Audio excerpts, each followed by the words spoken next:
ঢাকার ব্যস্ততম পুরান শহরের ভেতরেই দাঁড়িয়ে আছে একটি বিশাল ঐতিহাসিক স্থাপনা, লালবাগ কেল্লা। আজ থেকে প্রায় ৩৪০ বছর আগে এর নির্মাণ শুরু হয়েছিল।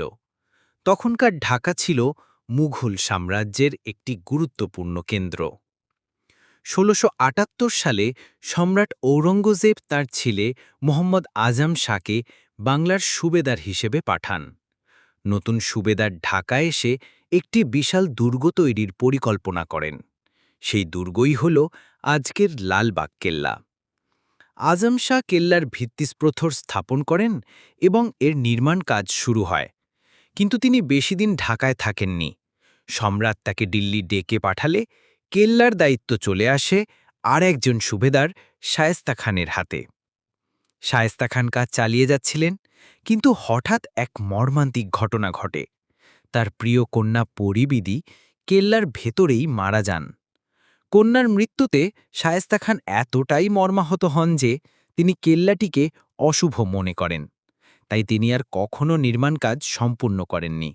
আর সেই অসমাপ্ত দুর্গই আজও দাঁড়িয়ে আছে আমাদের সামনে, লালবাগ কেল্লা। এখন কেল্লার ভেতরে প্রবেশ করতেই চোখে পড়বে এক বিশাল এলাকা। সবুজ বাগান, লম্বা দেয়াল আর প্রাচীন স্থাপত্য যেন ইতিহাসের গল্প শোনায়।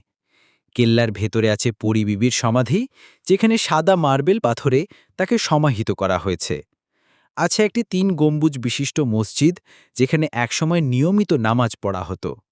আরও আছে দিবানি আম বা দরবার হল, যেখানে মুঘল শাসকরা সভা বসাতেন।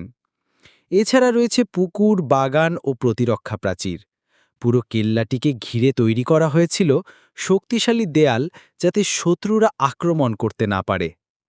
যদিও লালবাগ কেল্লার কাজ কখনো সম্পূর্ণ হয়নি, তবু এটি আজও এক অনন্য ঐতিহাসিক নিদর্শন।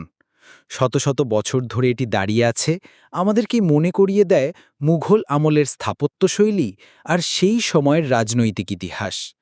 প্রতিদিন হাজারো পর্যটক এখানে আসে, কেউ ইতিহাস জানার জন্য, কেউ বা শুধু পুরনো স্থাপনার সৌন্দর্য দেখার জন্য। সূর্যাস্তের সময় কিল্লার দৃশ্য যেন আরও মায়াময় হয়ে ওঠে। আর এভাবেই অসমাপ্ত থেকে যাওয়া লালবাগ কেল্লা আজও আমাদের ইতিহাসের এক অমূল্য অংশ। এটি শুধু একটি দুর্গ নয়, বরং এক নিঃশব্দ সাক্ষী শত শত বছরের বাংলাদেশের ইতিহাসের।